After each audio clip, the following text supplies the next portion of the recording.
Fala pessoal, tudo bem? Então tá, vamos. Na última aula a gente conversou aí sobre termodinâmica, né? Fez algumas discussões em relação à temperatura, às escalas termométricas, entendeu como fazer a dedução entre as três escalas, né? A dedução, né? Fez a dedução mostrando como é que a gente pode fazer a correlação entre três escalas, a graus Celsius, a graus Fahrenheit e a Kelvin. Falou sobre a dilatação térmica, né, e como é que ela acontece, que na verdade ela acontece nas três dimensões, e que ela pode... Vou deixar aqui para evitar o barulho. Ela pode ser considerada linear ou superficial, dependendo aí das dimensões do corpo e do interesse, né, na hora de resolver. E aí a gente falou também que a dilatação está sempre relacionada às dimensões iniciais, um coeficiente de dilatação que diz respeito ao tipo do material que está sendo analisada e a variação de temperatura, ou seja, o quanto essa temperatura variou, né? Importante lembrar que a gente pode ter dilatações resultantes com sinal negativo, o que na verdade indica que não houve uma dilatação propriamente dita, né? Por mais que a gente chame todo o estudo de dilatação, houve uma contração, né? E isso está muito atrelado à diferença de temperatura negativa, tá? Hoje a gente vai rapidamente ver alguma coisa sobre calor. A gente já conversou na aula passada, mas eu vou dar uma passada. Encontrei umas imagens aqui que eu acho que vão ser bastante interessantes para nós. Equilíbrio térmico, a quantidade de calor para cada situação, né? Quando a gente tem ou não variação de temperatura, né? Como é que se comporta esse calor. A relação do calor e o trabalho, né? Como é que isso acontece. A primeira lei da termodinâmica, como é que ela se origina, né? E o que ela representa para a gente, na verdade, e a aplicação de alguns casos especiais dessa primeira lei da termodinâmica. E, por fim, aí, de forma bastante objetiva, os mecanismos de transferência de calor. Tá? Então, é isso que a gente vai varrer. Com essa questão desses conteúdos aqui, a gente, então, fecha o capítulo 18. Bom? E é claro, né, gosto de reforçar, a leitura atenta de todo o capítulo é bastante importante, assim como a solução dos exemplos resolvidos do livro, o texto adotado, ele é estratégico, né? E aí, na sequência, eu faço a indicação de alguns exercícios, então, para vocês exercitarem. Vamos lá, então? Como é que a gente conceitua calor, né? Existem vários... autores aí acabam adotando uma linguagem um pouco diferenciada, mas calor é um fluxo de energia, né? Energia térmica, que é um fluxo de um corpo de maior temperatura para um corpo de menor temperatura, né? O que a gente pode entender? Temperatura era uma medida, né? A gente falou de forma didática, do grau de agitação dessas partículas que compõem o meu corpo, né? O corpo a sendo estudado. Se eu pego um corpo com uma temperatura maior e um corpo com uma temperatura menor e encosto os dois, essa agitação do corpo de maior temperatura, ele tende a perder energia, ou seja, tem que diminuir essa agitação, e ele perde para quem? Né? Claro, estamos considerando dois corpos que não têm troca com o ambiente que o cerca, e sim só entre eles.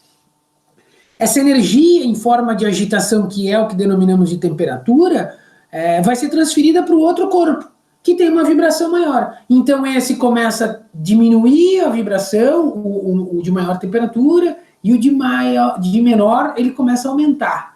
Até quando, pessoal? Até o momento em que existiu o que a gente chama de equilíbrio térmico. Ou seja, na média, as partículas que compõem esses dois corpos que estavam afastados, que foram colocados em contato, na média, a agitação deles passa a ser a mesma. Obviamente que na prática não é isso que acontece, né? Como se todos tivessem um único valor.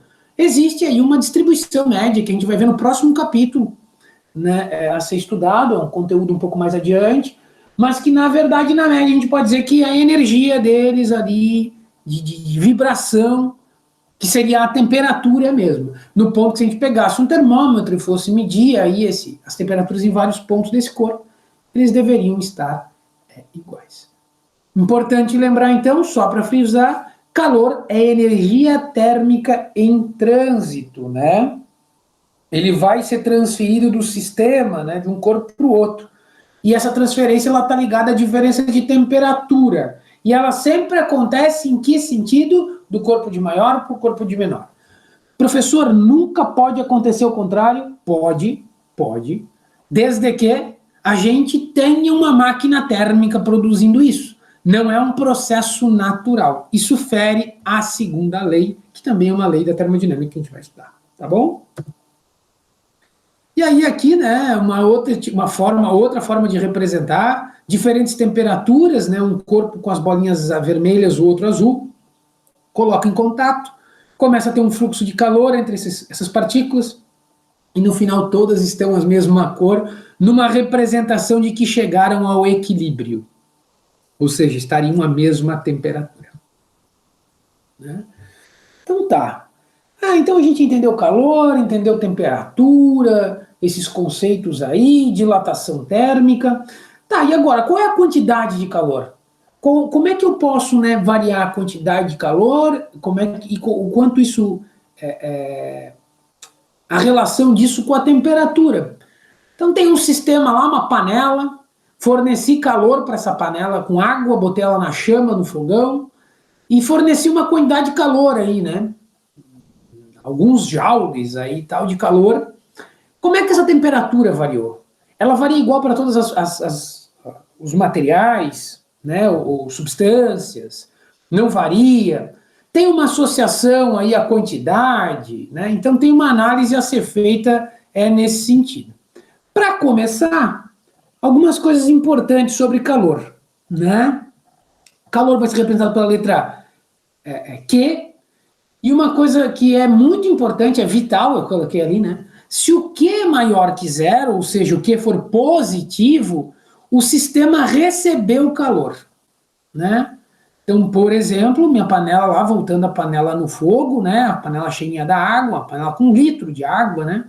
Ela está em cima do fogo e ela está recebendo. Então, é um Q positivo. Por que Q positivo, né? Porque ela ganhou energia térmica, né? Ela ganhou energia. Se ela ganha, então esse calor está sendo positivo, né? Quem é o nosso sistema? Panela mais água.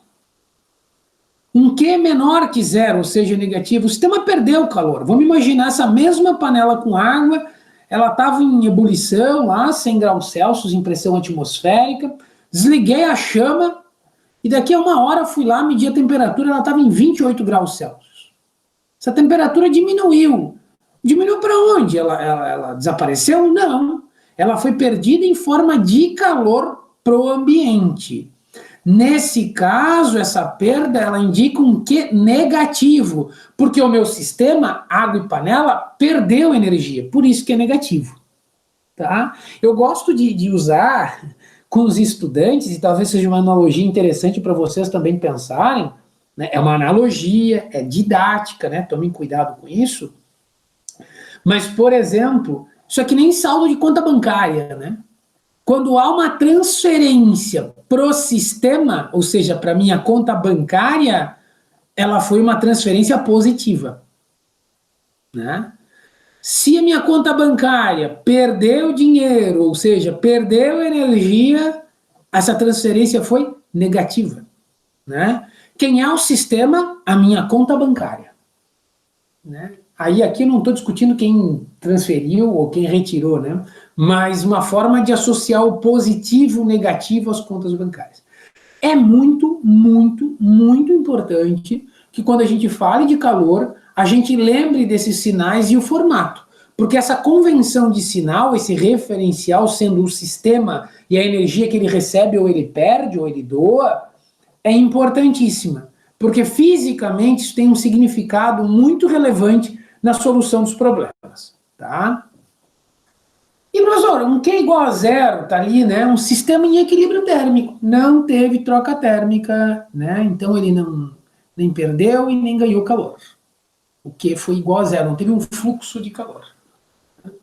Botei dois corpos iguais, de mesma temperatura, zero. Q é igual a zero. Tá? Então, também é importante gravar, porque sistema de equilíbrio térmico Q igual a zero. Né? Enunciado de exercício. Considerando um sistema em equilíbrio térmico, qual é o primeiro dado? Q igual a zero. Tá? Tem que entender isso aí também. E aí, mais uma questão bastante importante, agora a gente vai falar aí de calor o tempo todo, né? Como ele é uma forma de energia, automaticamente ele tem que ter a unidade de Joule, né? J maiúsculo, que é a unidade já que vocês usavam lá na mecânica, já de energia, né? Energia, capacidade de realizar trabalho. O calor também pode fazer isso, né? A gente vai ver isso na sequência, tá? E aí as relações, uma caloria, 4,186 joules. Uma caloria, 4, igual a 4,186 joules, tá? Então tá, pessoal.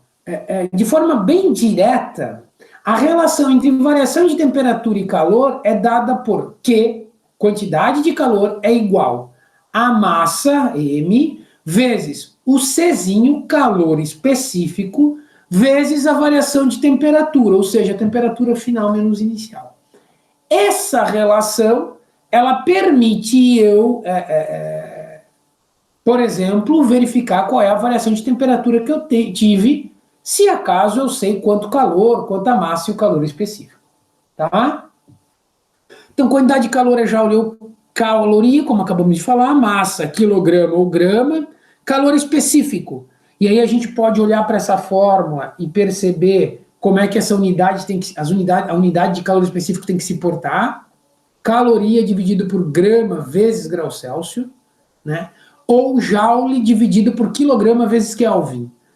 Percebam que a unidade de massa que eu vou adotar vai estar muito ligada à unidade de calor específico que eu vou ter, tá bom? E a variação de temperatura também, grau Celsius ou Kelvin, vai depender da unidade de calor específico que eu vou adotar. Essa forma ela é bem interessante, né? Porque ela é uma forma direta de calcular, tá? Calor específico normalmente é tabelado, a massa é fácil da gente medir, e a variação de temperatura um termômetro. Então a gente consegue calcular aí matematicamente qual foi a quantidade de calor que eu cedi, eu tirei do meu sistema, tá? Então é isso. Forma didática, né? Estamos no curso no nível superior, mas talvez ajude essa forma. Que macete, né? Isso aí é do cursinho pré-vestibular, Galvez, né? Que macete. Não gosto de decorebas assim para as fórmulas, né? Só uma curiosidade, tá? Quantidade de calor igual a massa vezes calor e variação de temperatura. Essa forma deixa uma coisa muito clara, né? Tem que ter variação de temperatura. Se não tiver variação de temperatura, não tem variação da quantidade de calor. Nessa fórmula a gente não pode calcular. Tá? Alguns calores específicos aí, né? Para a gente ter ideia, né? Olha, vamos lá. Chumbo, 0,0305 calorias sobre gramas grau Celsius, né? Já tem na unidade equivalente ali no joule do lado, tá? Vamos olhar na tabelinha da direita, álcool, né? Álcool etílico, água do mar e água, olha só. O calor específico da água do mar é menor que da água. Água do mar, 0,93 calorias sobre grama vezes grau Celsius, e a água, né, 1. Percebam que a água aí, ela foi adotada como referencial de calor específico, né? Isso já acontece em muitas outras situações, a gente adotar a água como referencial. E para o calor específico não foi diferente. Alguém pode dizer assim, professor, eu estava lendo um livro, em vez de Czinho, tinha um C maiúsculo lá. E eles chamavam de capacidade térmica, né? Então tá, capacidade térmica, pessoal, ela é interessante, ela é uma forma, né, ela indica a proporcionalidade entre variação de temperatura e calor. O problema todo é que a capacidade térmica, além de variar com o tipo de material e o estado físico, ele varia em relação à massa também, né? Então, 1 quilo de bronze, 1 tonelada de bronze, a capacidade térmica é diferente, então ficava difícil trabalhar matematicamente.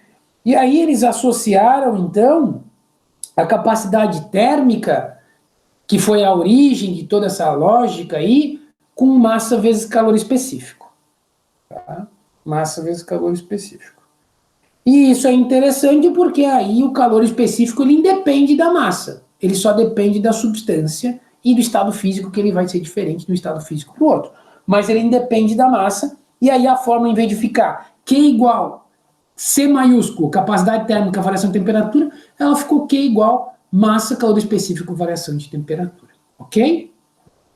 Então, se alguém procurar e verificar, não tem problema. É para isso a ideia, né? A capacidade térmica dessa teoria. Tá? Outra questão que o calor específico, esses exemplos aqui tem interessante, olha só, calor específico do gelo a menos 10 graus Celsius, 0,53. Né? Quase metade do calor específico da água, né, em estado líquido. Quase metade, né? Quase metade. Então tá. E aí tá, qual é o impacto disso, do calor específico, né? Pessoal, vamos pensar o seguinte, esse exemplo é um exemplo mais clássico que existe, né? Tá na beira da praia lá, chegou durante o dia, tarde, 2 horas da tarde, sol trincando, a pessoa vai andar descalça na areia da praia, qual é a sensação térmica que tem na areia da praia? Que vai queimar a sola do pé. Não é incomum a gente começar a correr, procurar alguma coisa para pisar em cima, ou colocar o chinelo do pé e tal. Se a gente correr para a água, vai chegar na água e vai perceber que a água vai ter aquela sensação térmica de gelada, né, de geladinha. Bom, mas teoricamente os dois estão à mesma temperatura. O que está acontecendo aí, né? O que está acontecendo aí? Se a gente pegar a areia da praia de novo e a água do mar, só que em vez de ir à tarde, no sol a pino lá, com a água pelando, com a areia pelando, a gente inverter, vai à noite. Qual é a sensação que a gente tem? Quando a gente pisa na areia da praia, a sensação de frescor. Quando a gente vai na água da praia, vai estar com uma sensação de aguinha mais quente que a areia, né? Então, isso, na verdade, tem a ver com o calor específico da areia e da água do mar, né? E não é à toa que à noite, às vezes, o pessoal gosta de tomar banho de água do mar, né? Então, percebam o seguinte, existe uma diferença na sensação térmica causada pela areia e pela água do mar e está diretamente associada ao calor específico, né? Então, vamos voltar para a tabela aqui, ó. Água do mar, calor específico 0,93. Vamos ver se tem areia aqui. Não tem. Pensei que tinha alguma coisa que a gente poderia relacionar a areia aqui. Na verdade, os sólidos aqui, né? Granito, bronze. Mas o calor específico aqui da areia, ele acaba sendo muito menor do que da água do mar. O que representa nessa fórmula um calor específico menor? Né? Percebam o seguinte, se eu boto a mesma quantidade de calor na areia e na água do mar, quem tem um Czinho menor, para que essa igualdade seja satisfeita, se o Czinho é menor, o calor específico é menor, a variação de temperatura é maior. Vamos pensar que a gente tá pensando aqui na massa e no Q constante, só para análise. Então, na água do mar, que o C é maior, se eu der a mesma quantidade de calor, o que acontece com a variação de temperatura? Ela tem que ser menor. Ou seja, a capacidade térmica, o calor específico associado à capacidade térmica, ele tem, olhando para essa forma e um pouco de análise, uma relação, o nome já diz capacidade térmica, ou calor específico, né? A capacidade que um corpo tem de absorver calor variando pouco ou muito a sua temperatura. Então pensem comigo, a areia da praia, calor específico bem baixo, ou seja, ele tem uma variação de temperatura muito alta com uma certa quantidade de calor se comparado à mesma situação e um corpo com calor específico maior como a água. Então se a gente olhar para o calor específico, quanto menor, mais rápido a temperatura varia. Esse é o enunciado. Quanto menor o calor específico, mais rápido varia a temperatura. né? Pensando em quantidades de calor aí iguais, para comparação. E é isso que acontece no exemplo da areia da praia e da água do mar. A areia da praia, ela tem um calor específico menor, ela varia a temperatura muito rapidamente. Então, abriu o sol, daqui a pouco a areia está pelando. O calor específico da água do mar, próximo de 1, 0,93, o que acontece? Ele precisa receber muito mais calor para variar a temperatura, ou seja, ele varia a temperatura mais lentamente. Então é isso que acontece. Durante o dia, a areia esquenta rápido e a gente sente ela pelando, e o mar está absorvendo o calor e a variação de temperatura está acontecendo bem lentamente. À noite, quando o sol se põe, o efeito é o mesmo, só que agora é inverso com a sensação térmica. A areia da praia, aquele calor que ela absorveu durante o dia, que elevou a temperatura, ela perde rapidamente com o pôr do sol e a temperatura cai rapidamente. E aí a areia fica geladinha à noite, né? Já a água do mar, nesse processo, assim como ele absorve o calor lentamente, vai aumentando a temperatura gradativamente, à noite, quando o sol se põe, a forma com que ele perde esse calor também é gradativo. E ele vai perdendo aos poucos. Ok? Então, é isso o exemplo da areia e a água do mar, né? É o mais simples. Quando a gente põe a mão em objetos, né, e vê a troca térmica, sei lá, estou aqui no meu escritóriozinho em casa e a minha mesa é de madeira e do meu lado tem uma prateleira de aço. Se eu coloco a mão na madeira ou se eu coloco a mão no aço, tudo deveria estar à mesma temperatura. A gente está em equilíbrio térmico aqui dentro do meu escritóriozinho, né? Eu sinto uma sensação térmica diferente no metal em relação à madeira. Por que isso, pessoal? Calor específico. A diferença no calor específico faz com que eu tenha uma velocidade de fluxo de calor, né? Ou seja, vai provocar uma variação de temperatura diferenciada. E aí essa sensação térmica que é associado a como esse fluxo de calor acontece, me dá essa sensação térmica diferente, mesmo estando a mesma temperatura. Afinal, todo mundo é obrigado a concordar que a mesa aqui está na temperatura ambiente e a prateleira de aço também está na temperatura ambiente. Perfeito? Então, essa é uma questão, né? A gente tem que analisar, então, em função do calor específico, essa associação térmica que a gente tem. O calor específico depende ainda do estado físico. Falei isso rapidamente, né? A água em estado líquido, o gelo, né? Tem uma diferença de calor específico bastante grande, né? E isso tem a ver com a rede cristalina, na forma de organização estrutural aí, molecular, né? Dentro do gelo, essas moléculas, elas estão bem mais presas. Elas têm dificuldade em se movimentar, precisa de mais energia para a temperatura variar. Então, se a gente precisa de mais energia para uma variação de temperatura, quer dizer que o calor específico tem que ser menor. Tá? Quando eu penso num líquido, que ela tem mais facilidade em mudar a agitação dessas partículas, o calor específico acaba sendo maior. E aí, no estado gasoso, né, é muito mais simples, o calor específico é ainda menor. Tá? Então, o calor específico, ele é uma característica de cada material, mas mais que isso, ele é uma característica também do estado físico. Tá? E aí, alguém pode dizer assim, tá, calor específico é tabelado. Como é que eu posso encontrar? Fiz uma reação lá e é uma mistura totalmente diferente, eu não tenho esse calor específico. Como é que um físico de termodinâmica, um físico-químico lá da química, conseguem medir isso?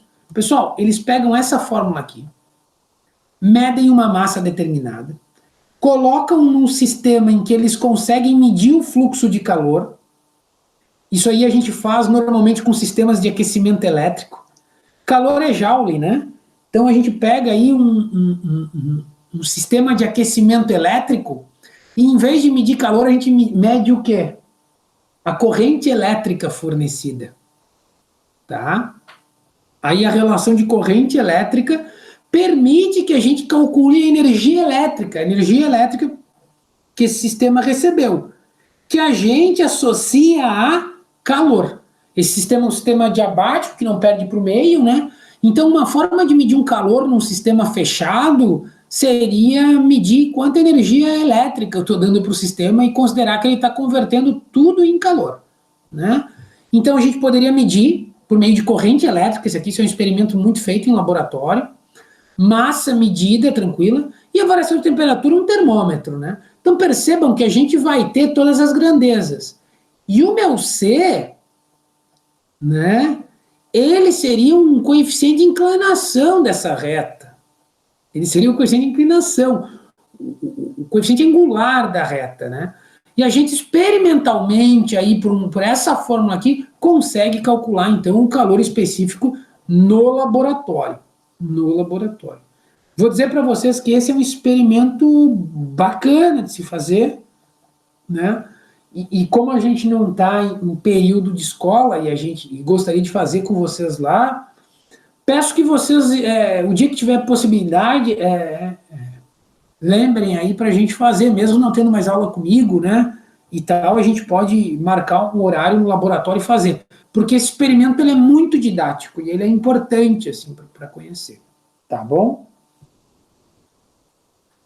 Então tá, mas a gente só percebeu aqui que essa fórmula só serve quando tem variação de temperatura. E quando não tem variação de temperatura, como é que eu posso calcular? Talvez a gente tenha que determinar quando não vou ter variação de temperatura e eu tenho fluxo de calor. Quando eu tiver uma mudança de fase. Por exemplo, tenho água no gelo, né? Tenho gelo lá, tá, estado sólido, e ele está a 0 graus e ele vai se transformar em água líquida a 0 graus. Essa mudança de fase do sólido para o líquido, se a gente tivesse um termômetro lá dentro, ela não ia ter variação de temperatura. Concordam comigo? Ia ter só uma mudança de fase. Não ia ter variação de temperatura. Se eu pegar um termômetro e botar num recipiente com gelo fechado lá, menos 10 graus, e ficar observando o termômetro, o que vai acontecer com ele? Ele vai variando de menos 10 a 0. Ele vai ficar paradinho no 0, né? Tem que permitir que o sistema troque calor com o ambiente, tá? Ele vai ficar um tempo parado no 0, um longo tempo. Por que longo tempo? Porque ele vai ter que pegar todo esse gelo sólido, vai ter que fundir. Ele só vai passar a aumentar a temperatura quando não tiver mais nenhuma lasquinha de gelo ali dentro. Tudo tivesse transformado em água líquida. E aí esse termômetro vai ficar parado a leitura em 0 graus. Quando acabou o último pedacinho de gelo, opa, começa aí de novo a aumentar a temperatura. E eu vou percebendo aí até atingir, sei lá, a temperatura ambiente. Né? E aí aquela fórmula Q igual M, calor específico, variação de temperatura, para essas regiões de mudança de fase não serve, porque não tem variação de temperatura. Então como é que eu posso calcular essa quantidade de calor nessas situações? Né? E aí aqui eu estou falando, por que não dá para utilizar o Q igual a MC delta T, né? Por que não dá para usar? Porque não tem variação de temperatura, tá? E por que não há variação de temperatura na mudança de fase? Porque toda a energia recebida pelo sistema, ela é utilizada para mudar a fase da substância. Temos que lembrar, uma mudança de fase, como a gente está falando, de gelo para água, tem uma mudança da estrutura molecular, das ligações, das interações das moléculas. E essa mudança, pessoal, precisa de energia, ela não acontece espontaneamente. Então, esse calor nessa região de mudança de fase, onde não tem variação de temperatura, esse calor cedido para o sistema, está todo sendo utilizado para fazer a mudança de fase. Tá bom? Aí aqui, até botei um pit stop aqui para uma revisão rápida, né, de estado, né? A gente tem a fusão do sólido para o líquido, a gente tem a solidificação do líquido para o sólido, a gente tem a vaporização, né, do líquido para o gasoso, tem a ebulição também, né, que é equivalente aqui com algumas peculiaridades. E a gente tem a condensação, que é do gasoso pro líquido, tá? E aí a gente tem a sublimação, que alguns chamam do sólido direto para o gasoso, e a ressublimação do gasoso para o sólido, como alguns conhecem por ressublimação, mas hoje em dia já se usa a sublimação em ambas as direções, tá? Então, só rapidamente para a gente lembrar aqui, fusão, solidificação, vaporização e condensação. São os mais usuais, né? Nomes mais usuais. Então, a fórmula que vai dizer para a gente qual é essa quantidade de calor na mudança de fase é o Q igual a M vezes L. É a massa, o M, e o L agora é o calor latente, né? Dado por unidade calor por grama, ou joule por quilograma, tá? Então, sempre que a gente estiver numa região de mudança de fase, a gente esquece a outra forma e usa essa daqui, né? Pode ser lembrada, eu sempre lembro, quimela. Nem pode ser quimeleca, né? Quimela, tá? Quantidade de calor igual a massa vezes L. De novo, a massa fácil de medir, a quantidade de calor é o que a gente quer calcular normalmente, e o L é o calor latente, tem valores tabelados. Alguns exemplos de calor latente, né? A água, calor latente de fusão, já vou explicar aqui, 80 calorias por grama. A mesma água, calor latente de vaporização, 540 calorias por grama, né? Então percebam o seguinte, né? Ó, fusão e vaporização. Fusão, sólido para líquido. Então, para derreter a água do sólido, do gelo para água, eu preciso de 80 calorias por grama, calor latente. Para transformar do líquido para o gasoso, eu preciso de 540 calorias por grama. Percebam que são várias vezes a mais, né? São 5 vezes mais energia para transformar do líquido para o gasoso do que do sólido para o líquido, né? E aí, de novo, né, a gente tem que quebrar ponte de hidrogênio, a gente tem que quebrar muita mais coisa do líquido para o gasoso, né? E a gente tem que ter energia para fazer as quebras nas ligações aí entre as moléculas. Tudo bem? Então, aí tem outras substâncias ali, né? Álcool, 25 calorias por grama, né? Para fusão, para fundir. Para vaporizar, 204. Então, tem outros exemplos ali para vocês. Né? E outra coisa interessante, alguém pode dizer assim, tá, professor, vamos pegar um exemplo aqui, ó, do estado físico. Do líquido para o gasoso, vaporização. Como é que eu posso... Não tem tabelado, normalmente, a condensação, que é o inverso, do gasoso para o líquido. Como é que eu posso saber o que é? Troca de sinal. Se eu tenho a vaporização, a condensação é só trocar o sinal. Então, ó, calor latente de vaporização da água, 500 calorias por grama. Calor latente de condensação, ou seja, quanta energia térmica eu preciso para transformar o gasoso, o vapor d'água, né, aqui melhor falando é vapor d'água, em líquido, é menos 540. Ou seja, é as mesmas estruturas moleculares ali, né, que eu tenho entre as moléculas, só que agora tem o sinal negativo, porque esse calor tem que ser extraído do meu sistema. Então, o meu vapor tem uma energia, eu tenho que retirar, por isso o sinal negativo, 540 calorias por grama, para esse vapor, então, condensar e voltar ao estado líquido. Né? Fusão e solidificação, o mesmo caso.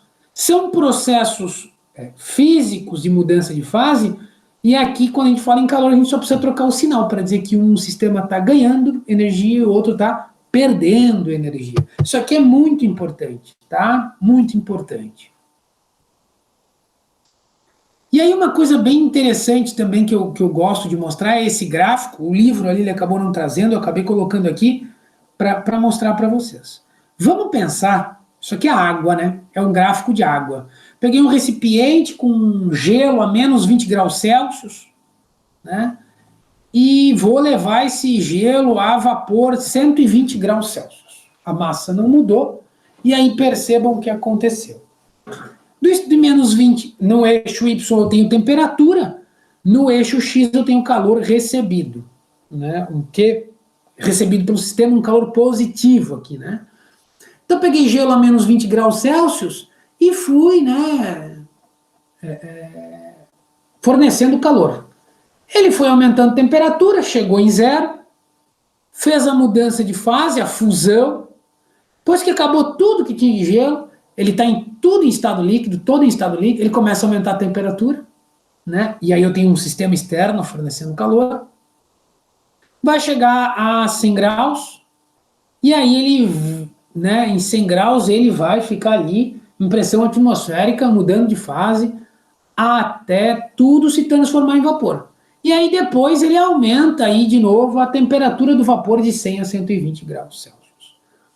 Não está em pressão atmosférica, isso aqui está numa câmara fechada, como uma panela de pressão, por exemplo, porque senão a gente não passaria dos 100 graus, ia terminar aqui. Tá?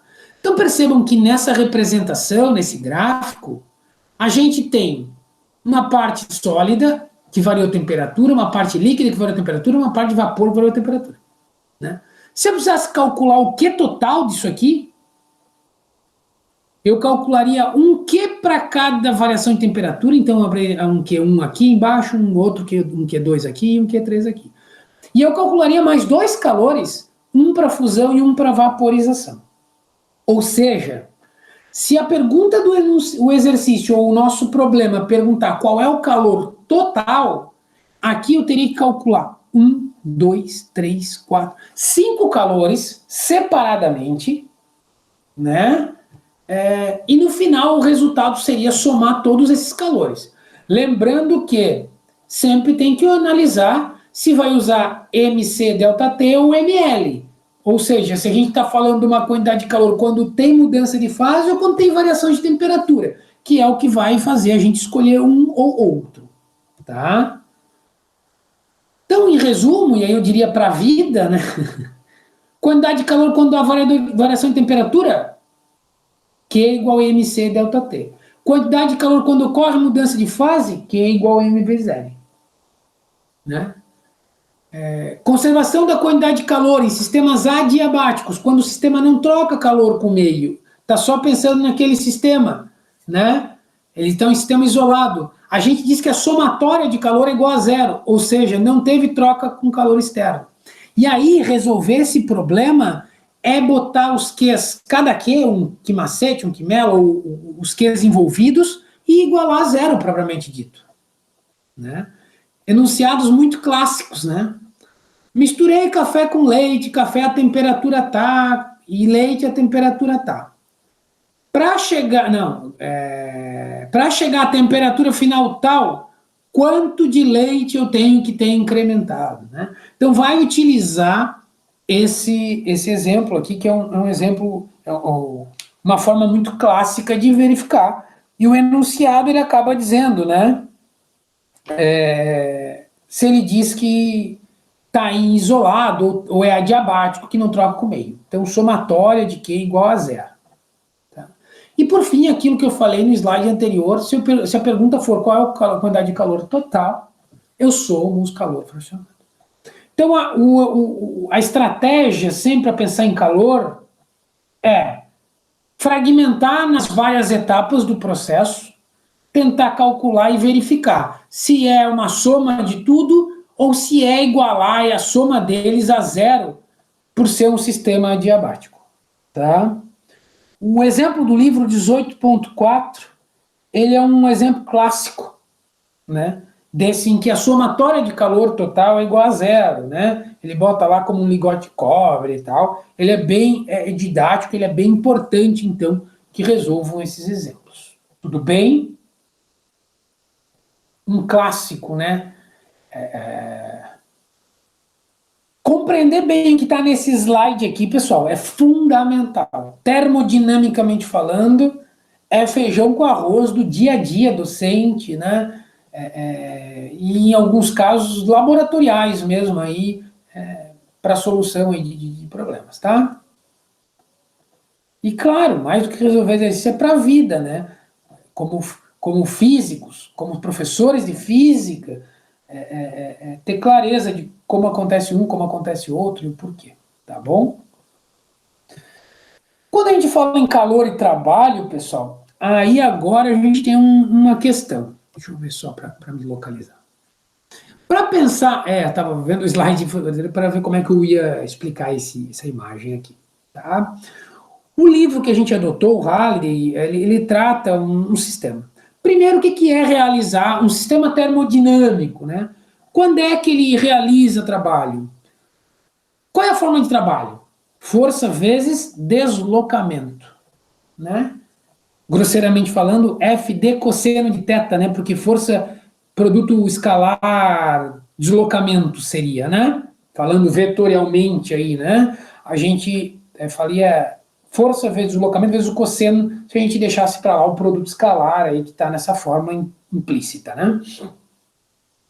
Então dizer que um sistema termodinâmico realiza trabalho é provocar um deslocamento, né? É uma força e um deslocamento, é ter uma força e um deslocamento, né?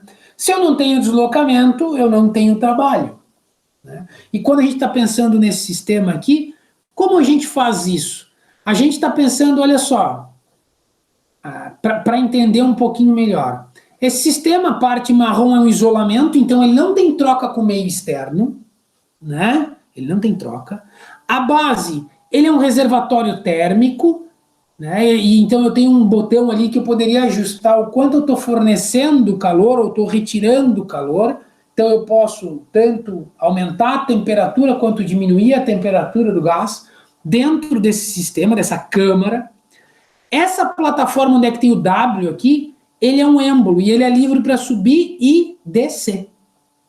Né? Ele pode subir e descer. Imaginem esse sistema aqui como uma seringa. Eu tenho uma seringa, ela, né? Eu tenho um cilindro à parte externa e ela tem um êmbolo que pode ir para um lado ou para o outro da seringa. É mais ou menos isso. E o trabalho, ele vai estar associado a essas esferas de chumbo ali em cima, né? Que ele, na verdade, quando a gente tiver um deslocamento e tiver essas esferas ali, ele fez uma força. Então a força associada para deslocar essas esferas de chumbo vezes o quanto isso deslocou. Esse seria o trabalho. Nesse caso, o trabalho ele pode ser feito por quem, pessoal? Pelo gás que está lá dentro, né? Então vamos lá. Fornecer calor para o meu sistema, em que positivo, aumenta a temperatura do gás dentro dessa câmara. Se aumenta a temperatura, aumenta a agitação. Eles precisam de mais espaço. Se eles precisam de mais espaço, né, eles vão empurrar o êmbolo para cima.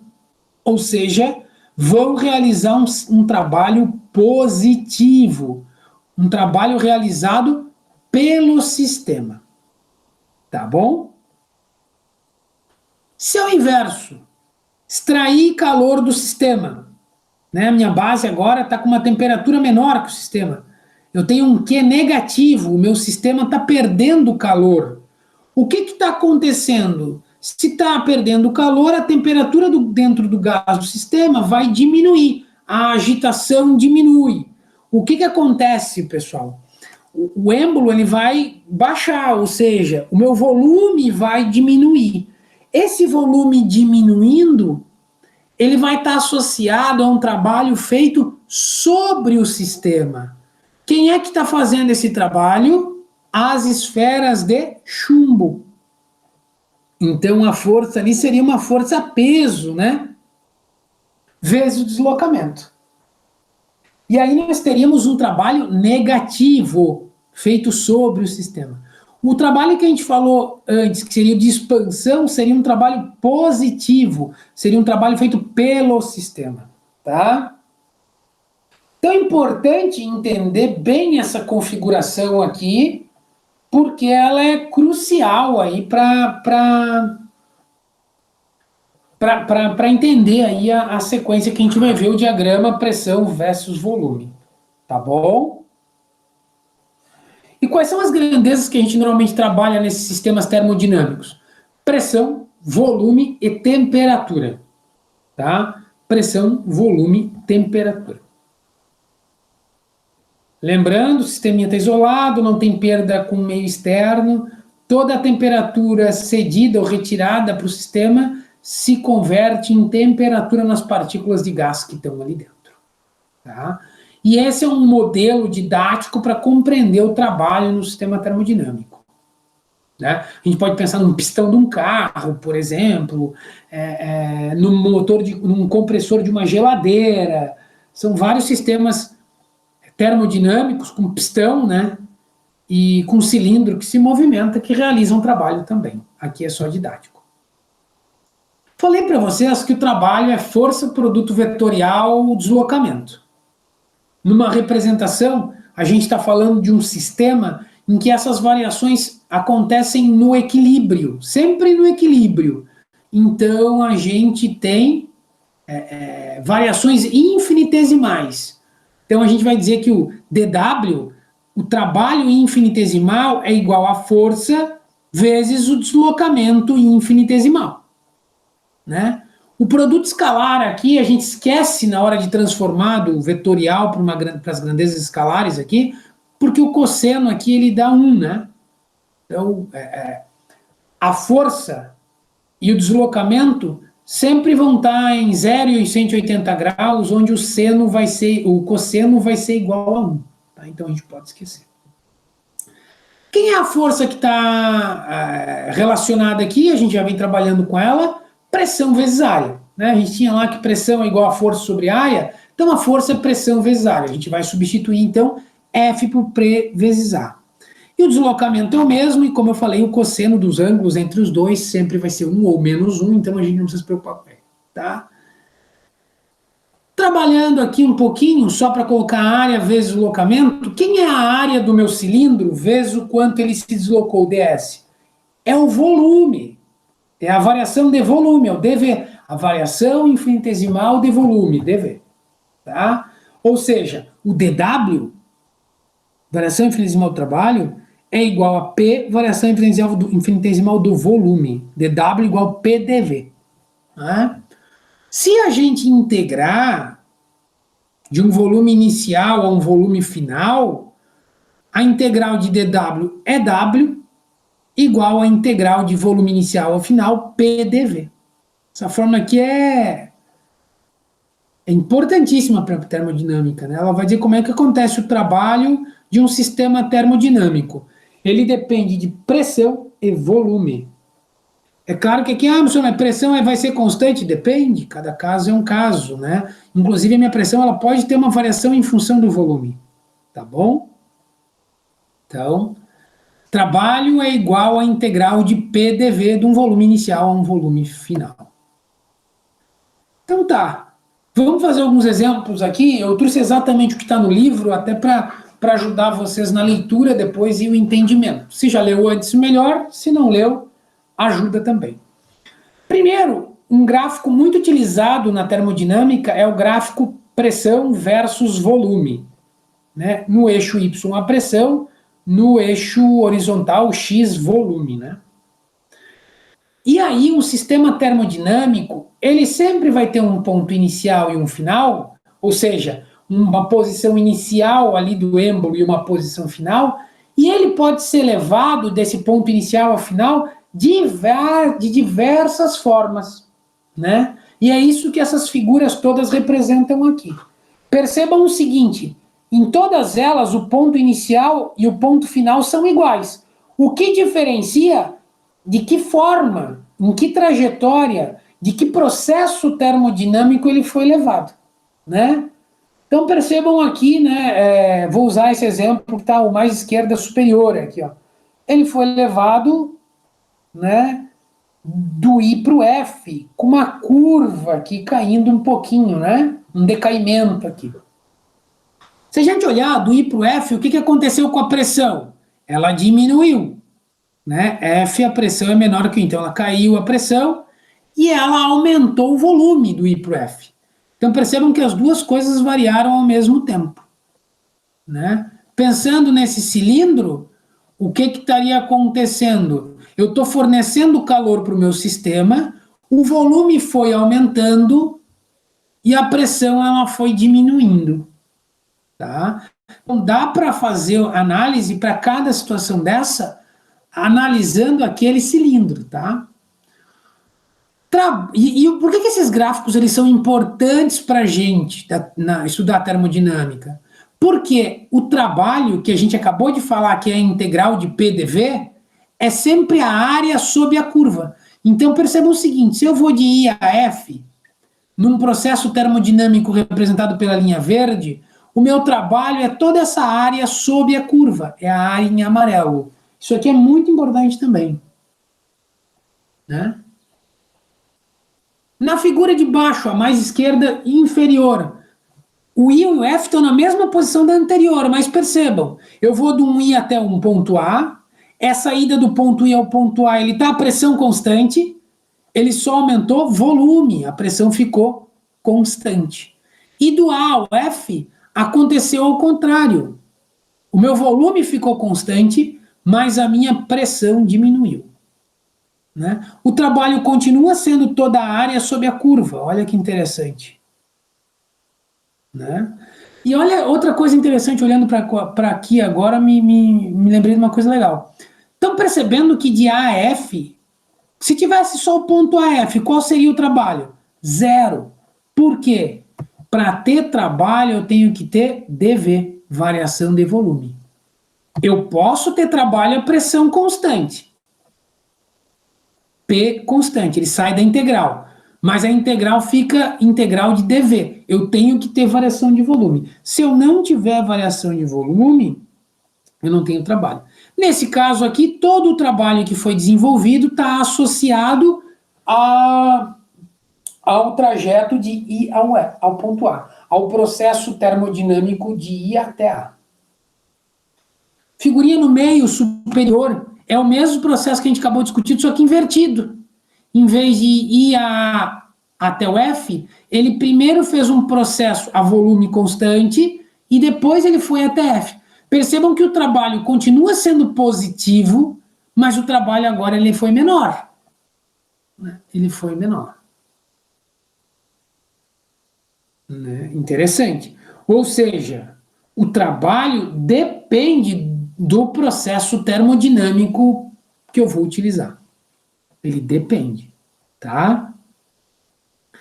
Essa figura do meio inferior, que tem uma trajetória verde, uma rosa, ela quer dizer o seguinte, para ir de um ponto inicial a um ponto final, pode-se usar infinitas processos termodinâmicos, tá? E o trabalho pode ser tão grande ou tão pequeno quanto se quer, né? Ele está direcionado a isso. Então, ele é só uma representação para mostrar que a gente pode escolher, né? E, às vezes, termodinamicamente fazendo um modelo matemático, a gente vai fazer escolhas estratégicas, tá? Aqui, de novo, agora, na direita superior, a gente tem o primeiro, igual a primeira figura, né? Só que com um sentido contrário, estão percebendo? Eu vou de um F para um I no sentido contrário. Então, eu tenho um trabalho negativo. Né? E aqui no de baixo, direito inferior, ele tem um processo termodinâmico que a gente chama cíclico. Por quê? Ele vai de I a F e de F a I. De I a F a F a I. E aí percebam que o trabalho agora é a área sob a curva. Só que na ida de I para F, ele faz um trabalho que vai até o eixo do volume lá, né? É bem grande. Quando ele volta, o que acontece, pessoal? Ele dá um trabalho negativo. Então na ida ele tem um trabalho positivo e na volta ele tem um trabalho negativo. O que a gente tem aqui em amarelo no meio é o trabalho líquido, é o que sobra desse cíclico. Né? Esse aqui é um que a gente chama de ciclo termodinâmico. Quando a gente fala em motores a combustão, ciclo Otto, diesel, Carnot, a gente está falando de ciclos termodinâmicos. São ciclos fechados que têm várias etapas e voltam sempre ao mesmo ponto inicial. Então, um ciclo termodinâmico. E aproveitando aqui para botar alguns nomes, né?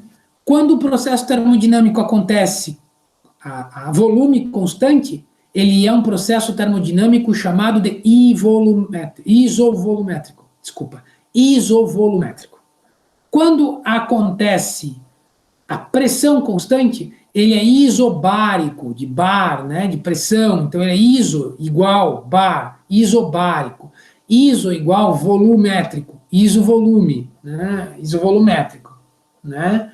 Mesmo a temperatura, isotérmico, a gente já vai ver mais adiante. Como é que a gente pode verificar dentro de um gráfico desse aqui se está se tratando de uma isoterma? Aqui, pessoal, os superiores, o primeiro da esquerda e o primeiro da direita, eles estão em uma isoterma. É uma curva isoterma, tá? Vai ficar mais claro mais adiante isso aí. Então, o processo pode ser isotérmico, isobárico, isovolumétrico e adiabático, né? Ainda tem isso, que é quando ele não tem troca com o meio externo de temperatura. Ele está isolado do meu sistema. Tudo bem? Importante, pessoal, leiam aqui o capítulo, essa seção do livro com bastante atenção, tentem entender essas figuras aqui, me questionem. Essas figuras aqui do diagrama PV, pressão versus volume, são bem importantes também. E aí tá, a gente acabou de falar que um processo termodinâmico de um ponto I a F, ele pode acontecer de infinitas formas. Ou melhor, por infinitos processos, né? A questão foi que, estudando isso aí, se percebeu que uma grandeza não variava, indiferente da trajetória que fosse adotado. E a grandeza que não variava era Q menos W, ou seja, quantidade de calor menos trabalho. Se botar Q mais W, se botar qualquer outra coisa, varia. Agora, se percebeu que a relação entre Q menos W, esse conjunto Q menos W, ele não independe da trajetória. Se eu pegasse no slide anterior isso aqui, e F, e pegasse todas as relações, combinações possíveis, a relação sempre Q menos W, eu ia perceber que existe uma grandeza que se mantém constante. E essa grandeza que se mantém constante, pessoal, é o que foi chamado de variação de energia interna. E por ser uma constante, e por ser verificado e comprovado em vários testes, se definiu então que a primeira lei da termodinâmica, ela diz respeito à variação de energia interna. E ela diz o seguinte: a variação de energia interna é igual a Q menos W. Por quê? Porque ela não depende da trajetória do processo termodinâmico, tá? Então ela é a nossa primeira lei da termodinâmica. Ou ainda em variações infinitesimais, a gente pode dizer que a variação infinitesimal da energia interna é igual à variação infinitesimal do calor menos a variação infinitesimal de W. Se alguém, qual é a primeira lei da termodinâmica? Variação da energia interna é igual a Q menos W. Tá? Lembrando, a lei zero era aquela de comparação de temperatura e equilíbrio térmico de corpos. Ela meio que define o conceito de temperatura de um corpo e de equilíbrio térmico, e aqui a gente mostra a relação entre calor e trabalho por um sistema termodinâmico. Tudo bem? Aí alguém pode fazer uma pergunta que eu me fiz por anos, até, né, me dar conta assim, de que tinham me deixado sem essa informação. O que é a variação de energia interna? O que é essa energia interna? O nome já diz energia interna. É a energia interna do gás. Ela está associada a tudo que está lá dentro. Energia de ligações entre os átomos, entre as moléculas, vibrações, rotações, colisões, tudo que tiver de energia interna do gás, a gente entende como energia interna do sistema, né? Na teoria, a gente pode transformar tudo isso em trabalho. Poderia quebrar, fazer, tarará, né? E a gente pode transformar tudo em trabalho.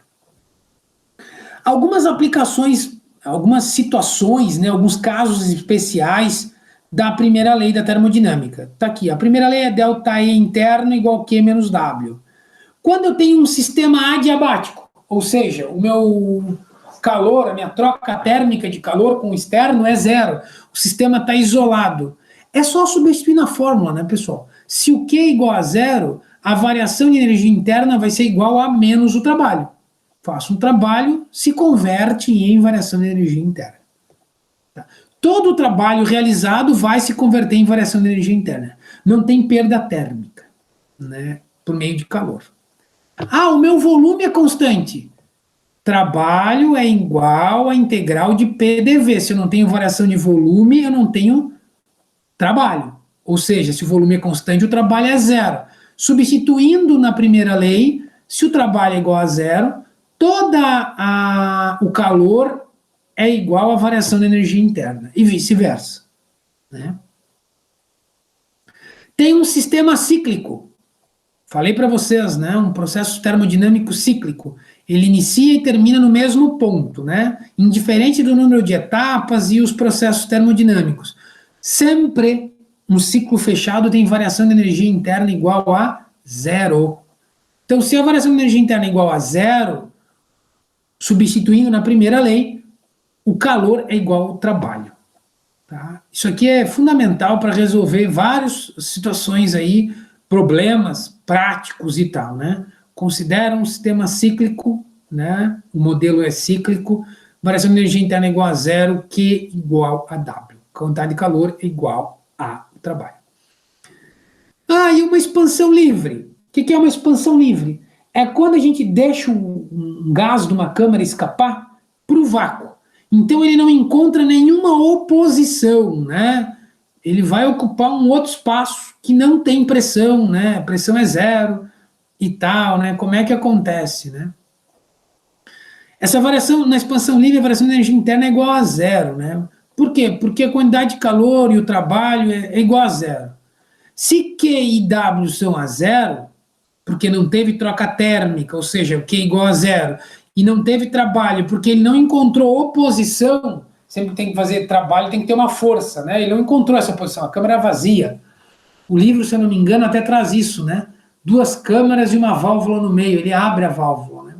Então a variação de energia interna numa expansão livre é igual a zero. Não é tão usual isso aqui, tá? Mas ele não deixa de ser um caso especial.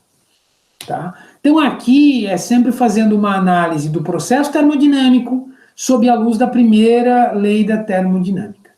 E aí vai substituindo e fazendo análise em cada caso. Ok? E aí os mecanismos de transferência de calor, né? Como é que eles acontecem? Os mecanismos, né, para encerrar o capítulo, né, os mecanismos eles podem ser de condução, convecção e radiação. Pessoal, deixa eu até botar aqui, tá, eu até coloquei aqui o enunciado, né? A condução acontece mais especificamente nos meios sólidos e acontece de átomo a átomo. Via de regra, para ter condução eu preciso de meio físico, né? É aquele exemplo, né, da figurinha aqui, ó. Estou segurando o cabo da panela. O que eu estou sentindo ali, o aumento de temperatura no cabo, é por condução. Vai de átomo a átomo, né? No sólido é o mecanismo de transferência de calor mais preponderante. A convecção, ela ocorre nos meios fluidos, que tem possibilidade de se movimentar. No caso, líquidos e gás.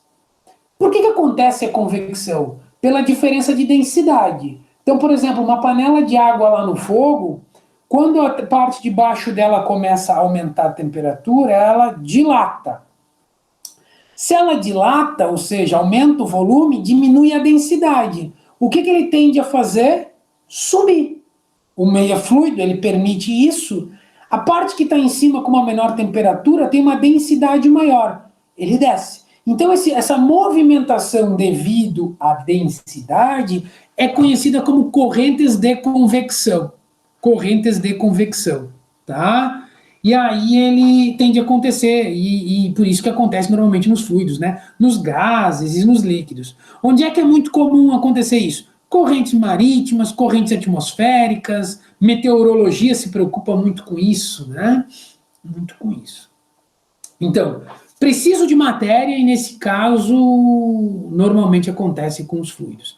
Exemplos também, né? Por causa da convecção que os ar-condicionados, quando são utilizados para resfriar, são colocados próximo ao teto.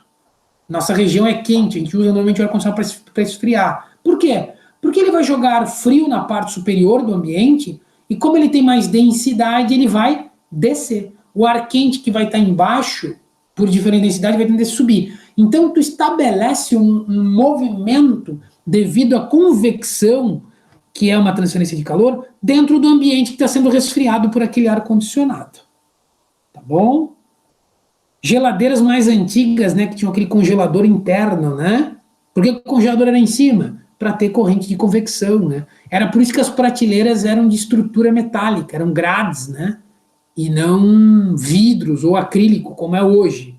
Porque o princípio de refrigeração lá era resfriar muito o congelador e fazer com que se estabelecesse uma corrente de convecção dentro da geladeira, tá? E outra forma de transferência de calor é a radiação. Ela acontece por meio de ondas eletromagnéticas e ela não precisa de meio para acontecer. É por esse meio de onda de radiação que a gente recebe as ondas eletromagnéticas aí de radiação solar, né? Tem só como que cuidar com a expressão radiação e irradiar. Radiação é um mecanismo, né? Mas quando essa radiação atinge um corpo, ele foi irradiado, né? Então, quando eu coloco o meu aparelho celular no sol, ele está sendo irradiado pela luz solar, né? Mas a onda eletromagnética em forma de calor é radiação. As ondas eletromagnéticas, né, esse modo aí é aquele dos óculos para visão noturna, na verdade, né? Todo corpo acima de 0 Kelvin emite radiação térmica em alguma faixa, ok? Então vamos pensar que a gente está no meio da mata, a mata está numa temperatura ambiente, o nosso corpo está a 36 graus e meio. Esse óculos de visão noturna, ele tem essa capacidade de fazer uma leitura da radiação que ele recebe. Não vai chegar uma radiação térmica nele, e ele vai fazer a leitura, né?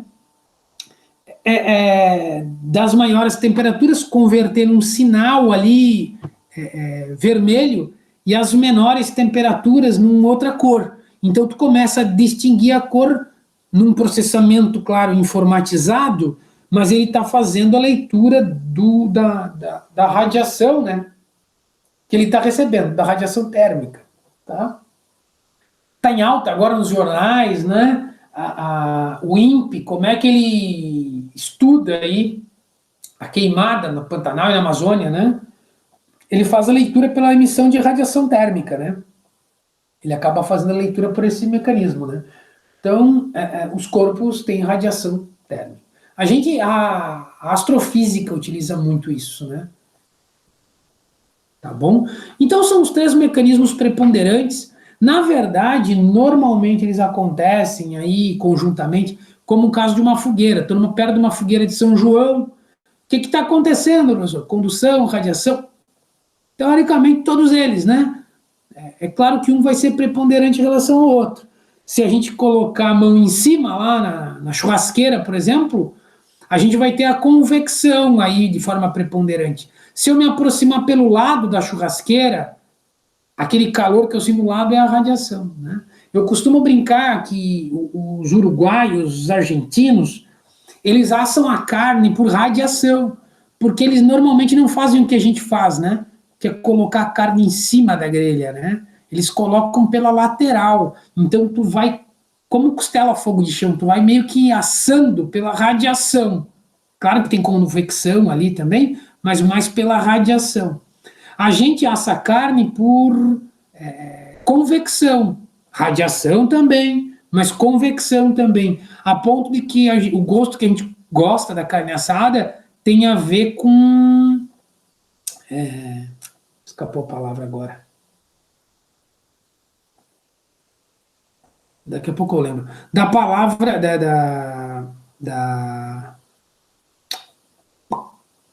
que dá o gosto no defumado, né? Tem a ver aí com o que é liberado pelo carvão, pela madeira e assim por diante, tá? Então sempre tem que tomar cuidado. E aqui tem um exemplo clássico, né? Olha só. Uma panela próximo, né? Um aquecedor elétrico, ele, por radiação, ele aquece a panela, que vai aquecer todo o fluido interno dela por convecção, sendo que o cabo acontece por condução. tá? Então, representações aqui para tornar um pouco mais didático, tá? O livro de vocês, deixa eu botar aqui não. Ele acaba trazendo algumas formas sobre condução, resistência térmica e convecção. Sugiro que vocês deem uma olhada lá, né? Acabei não colocando aqui, até porque eu queria gravar tudo isso num vídeo só, e já ficou extenso, né? Acaba ficando desgastante, né? Ninguém vai ficar vendo vídeos horas e horas, né? Então, e como assim é um conteúdo relativamente tranquilo, vocês podem dar uma olhada de forma sozinho, autônomas lá, e aí eu estou à disposição para ajudar vocês. No processo de condução, por exemplo, um engenheiro civil, né, ele trabalha muito com a questão térmica da residência, o conforto térmico. Então o livro ele também traz como é que ele pode calcular aí a condutividade, a resistência térmica, como está associada à espessura e assim por diante, né? É bem interessante nesse sentido, né? Então tá. Então, e por fim, o último exemplo, né? Eu sempre digo, a gente passa muito frio porque nós não somos preparados para o frio, né? País realmente frio, por exemplo, eles acabam fazendo janelas duplas. Para quê? Para criar uma camada isolante ali dentro, né? Normalmente o próprio ar, mas tu cria uma região ali dentro que dificulta a transferência de calor por condução do meio externo para o interno, né? Então, se forem para algumas casas aí em países frios, os vidros eles são duplos. Se diminuísse a pressão lá dentro, extraindo o ar, ficaria ainda melhor, né? Porque tu acaba dificultando ainda mais, até porque a condução acontece por meio material, né? Tem que ter um meio material. Tudo bem? Então, só por curiosidade. Então, hoje, mais uma aula bastante dinâmica aí, com bastante conteúdo. A gente falou de calor, equilíbrio térmico, a quantidade de calor, quando tem variação de temperatura e quando tem mudança de fase, como calcular a quantidade de calor total e quando essa somatória de calores tem que ser considerada zero. Calor e trabalho e o diagrama pressão versus volume. A primeira lei da termodinâmica, que é a lei que mostra a relação entre quantidade de calor menos trabalho, e que essa grandeza Q menos W, que significa variação da energia interna, se mantém constante, sendo variação da energia interna, toda energia acumulada dentro do gás, seja por vibração, seja por ligação química, seja por tudo que está lá dentro daquele gás. E, por fim, os mecanismos de transferência de calor. Tudo bem? Então, encerramos aqui o capítulo 18, né? Ele foi bastante dinâmico, como eu falei para vocês, mas os nossos prazos acabam estando um pouquinho mais apertados, né? Tenho certeza que com a leitura do capítulo, assistindo esse vídeo aqui, fazendo os exemplos, vocês realmente vão dar conta aí desse capítulo, de compreender. Ele não tem nenhuma dedução muito elaborada, né? São análises aí e interpretações, ok? Um abraço e até mais.